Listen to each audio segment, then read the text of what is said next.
Radhe Radhe everyone, আশা করি সকলেই খুব খুব ভালো আছেন এবং সুস্থ আছেন। এই দেখতে পাচ্ছেন আমি সকাল সকাল ঘুম থেকে উঠে ক্যামেরা অন করছি, ক্যামেরা অন করে শেয়ার করছি। এখানে মলিনা দাঁড়িয়ে আছে, মলিনাকে বলতেছি আয় তোকে ক্যামেরা বন্দি করি, আমি এখন বেরিয়ে যাব। এই যে রেডি সেডি হয়ে বেরিয়েও পড়েছি। এখন প্রায় বাজে 7টা, 7:30। ওই যে মা দিতে আসতেছে আমাকে, গেট অবধি আসলো, সামনের গেটটা খোলাও যায় না বাবার চিৎকারে। এই দেখতে পাচ্ছেন পুরা বাড়ির বাউন্ডারি এইভাবে করে গেট করা হয়েছে রাস্তার মধ্যে, শুধু বাবার জন্যেই। এই দেখতে পাচ্ছেন ওইদিকে টোটো মানে টোটোওয়ালা যাচ্ছিল, টোটোকে চিৎকার করে বললাম দাঁড়াও আমি যাব বাস স্ট্যান্ড। আর শেষে তো আমার বাস স্ট্যান্ডেও মানে নামলাম না, বাস পাবো এসে পাচ্ছিলাম না বলে বাস ওখানে এমনি খুচরা গাড়িতে আসাই যেত, যে ওই অবধি ফালাকাটার থেকে শিলিগুড়ির বাস। ওখানে আর উঠলাম না, সোজা চলে আসলাম মেন রোডে ঘাটপাড়ে। ওখানে এসেও আমি স্টেট পেলাম না, অনেকক্ষণ দাঁড়িয়েছিলাম। শেষমেশে দিদিকে কল করলাম, দিদি তোমরা কোথায় আছো, বেরিয়েছো? আমি প্রায় 1-1.5 ঘন্টা দাঁড়িয়েছিলাম ওখানে। তারপরে দিদিরা বলতেছিল হ্যাঁ আমরা আসতেছি, তুই দাঁড়া, তুই ফালাকাটা অবধি যাইতে পারবি। তাই পরে তো দিদির সঙ্গে চলে আসলাম ফালাকাটা অবধি। কি অবস্থা, এই যে টোটোতে করে বেরিয়ে পড়লাম বাড়ি, টোটোতে বসে যাচ্ছি বাস স্ট্যান্ড থেকে বাসে উঠবো, জানি না ফালাকাটার বাসে উঠতে হবে, ফালাকাটার থেকে স্টেটে উঠতে হবে নাকি বুঝতে পারছি না। চলুন কোথায় যাচ্ছি সেটা তো আপনাদের সঙ্গে শেয়ার করে নিবই।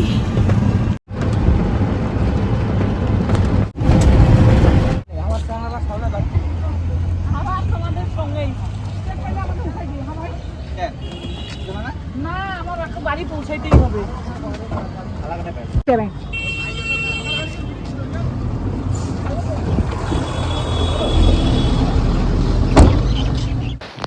গাড়িতে উঠে বসে পড়লাম, বসে এই যে বৌদিকে জড়াই ধরে বলতেছি ক্যামেরা অন করে কথা বলতেছিলাম, এখানে সাইলেন্ট করে ভয়েস ওভার করলাম। এই যে দিদি, বৌদি, বৌদি ওরা তো অন্য জায়গায় ঘুরতে চলে যাবে, আমি ফালাকাটায় নেমে শিলিগুড়ির বাস চড়ে একেবারে বেরিয়ে পড়বো বাড়ি। দিদিদের গাড়ি থেকে নেমে স্টেটে উঠে পড়লাম, সেরকম বাস ছিল না আজকে, 2-1টা স্টেট ছিল, কারণ আজকে নিউ ইয়ারের কারণে ভাই বাই করে আমাকে বেরিয়ে গেল, আমিও বাই করলাম। এই দেখতে পাচ্ছেন গাড়ি চলা শুরু, এখন বেরিয়ে পড়ছি।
এইবার ঢুকে গেলাম বাড়ির বাউন্ডারিতে ঢুকা মাত্রই ওইদিকে উপরতলা থেকে গলু চেঁচামেচি করতেছে, এবার ঢুকে যাচ্ছি ঘরের ভিতরে ঢুকেই তো ছোট সোনা চিৎকার চেঁচামেচি জড়াই ধরলো আমাকে, যে ও আদর নিচ্ছে এখন।